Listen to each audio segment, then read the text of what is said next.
მოიწონე Anonymous Facts-ის Facebook გვერდი და არ გამოტოვა ახალი ვიდეოები არხს.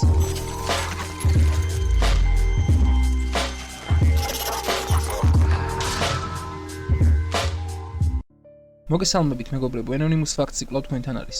დღეს მინდა წარმოგიდგინოთ 7 ყველაზე სახიფათო და შემზარავი კუნძული დედამიწაზე. ნომერი 7 კუნძული მიაკეძიმა. კუნძული მიაკეძიმა მდებარეობს წყნარ ოკეანეში ტოკიოდან 128 კილომეტრის დაშორებით. ნამდვილად ძალიან მამაცი უნდა იყოთ, რომ აქ ცხოვრება გაბედოთ. მიაკეძიმა ვულკანური კუნძულია მოქმედი ვულკანით, რომლის ამოფრქვევა თითქმის ყოველწლიურად ხდება. კიდევ უფრო საშიშია სასიკვდილო გოგირდმჟავა, რომელიც აქ მიწის ყოველი კუთხიდან ამოდის. ნომერი 6 გრიუინარდის კუნძული. მეორე მსოფლიო ომის დროს დიდი ბრიტანეთის ხელისუფლებამ გადაწყვიტა ციმბირის წყლული გამოეცადა ბიოლოგიური იარაღის რანგში. ამისთვის მათ შეიძინეს გრიუინარდის კუნძული, რომელიც შოტლანდიის ნაწილს წარმოადგენდა. ეს კუნძული მრავალი ათეული წლის განმავლობაში დარჩა დაბინძურებული ციმბირის წყლულის სპორებით. 1986 წელს აქ გააფრქვიეს 280 ტონა ფორმალდეჰიდი, რომ ნაწილობრივ მაინც გაენადგურებინათ სასიკვდილო სპორები. გრიუინარდი თავისუფალ კუნძულად 1990 წელს გამოაცხადეს, მაგრამ მიუხედავად ამისა აქ მოხვედრას და მით უმეტეს ცხოვრებას კარგა ხნის განმავლობაში ვერავინ გაბედავს, რადგან არავინ იცის თუ როგორი იქნება ფორმალდეჰიდის ხანგრძლივი მოქმედების შედეგი. ნომერი 5 ატოლი ენივეტოკი. ატოლი ენივეტოკი წყნარ ოკეანეში მდებარე მარშალის კუნძულების ნაწილს წარმოადგენს. სწორედ აქ მდებარეობს სახელგანთქმული კუნძული რუნიტი. აქ ატარებდა ამერიკა წლების განმავლობაში ბირთვულ გამოცდებს. ეს ხდებოდა 1970 წლამდე. როცა ადგილობრივ მოსახლეობას უფლება მისცეს დაბრუნებოდნენ საკუთარ საცხოვრებელ ადგილებს, ჩატარდა მასშტაბური გაწმენდის სამუშაოები, რომელიც 1977 წლამდე გრძელდებოდა. კუნძულის ზედაპირიდან აღებული 101,000 კუბური მეტრი მიწა საგულდაგულოდ იქნა დამარხული ღრმა კრატერში, რომელიც ბირთვული აფეთქების შემდეგ იყო დარჩენილი კუნძულზე. ამერიკელმა სამხედროებმა ააგეს უზარმაზარი სარკოფაგი, რომელიც ცნობილია კაქტუსის გუმბათის სახელწოდებით. 1980 წელს ამერიკის მთავრობამ დაადგინა, რომ კუნძული უსაფრთხოა საცხოვრებლად, მაგრამ ბევრი მეცნიერი საწინააღმდეგოს ამტკიცებს და თვლის, რომ ის ტარაკანების საცხოვრებელ ადგილადაც კი არ გამოდგება. ნომერი 4 აღორძინების კუნძული. კუნძულს, რომელსაც ირონიულად უწოდეს აღორძინების კუნძული, ამჟამად ორი სახელმწიფო უზბეკეთი და ყაზახეთი იყოფს. არალის ზღვის კატასტროფული ამოშრობის გამო კუნძული კონტინენტს შეუერთდა და უკვე აღარც ითვლება კუნძულად. 1958 წელს საბჭოთა კავშირის მთავრობამ აქ საიდუმლო ლაბორატორია მოაწყო, სადაც ბიოლოგიურ იარაღს ცდიდნენ.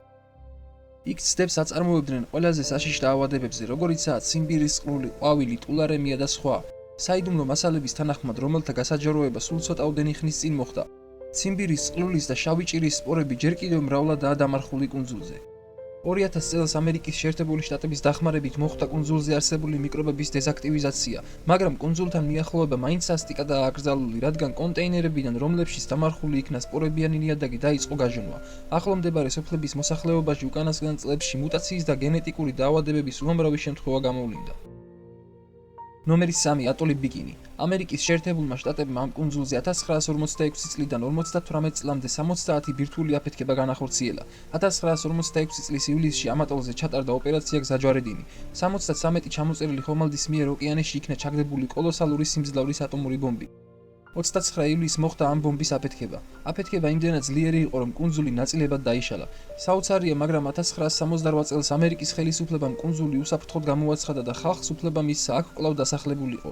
10 წლის შემდეგ ფრანგმა მეცნიერებმა კუნძულზე ჩაატარეს კვლევა და დაადგინეს, რომ სტრონციუმის რაოდენობა დასაშვებს 90-ში აღემატებოდა. ადგილობრივი მოსახლეობა ისევ გადაასახლეს კუნძულიდან და კვლავ ჩაატარეს მასშტაბური გაწმენდითი სამუშაოები.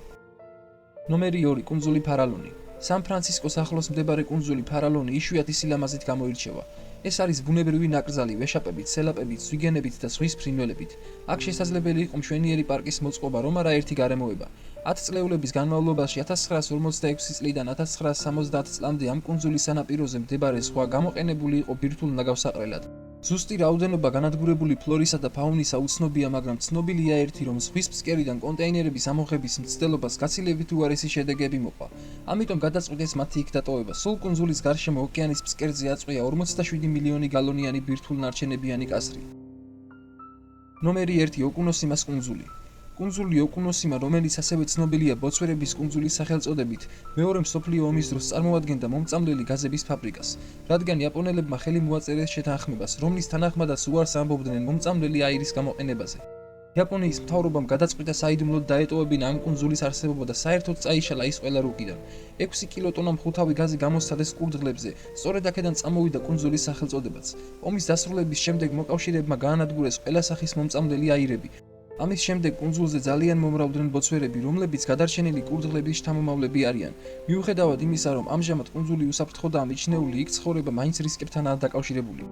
მეგობრებო, დღეისთვის კი სულ ეს იყო. მადლობელი დაგრჩებით თუ გამოიწერთ ახს და გააზიარებთ ვიდეოს. მომავალ შეხვედრამდე.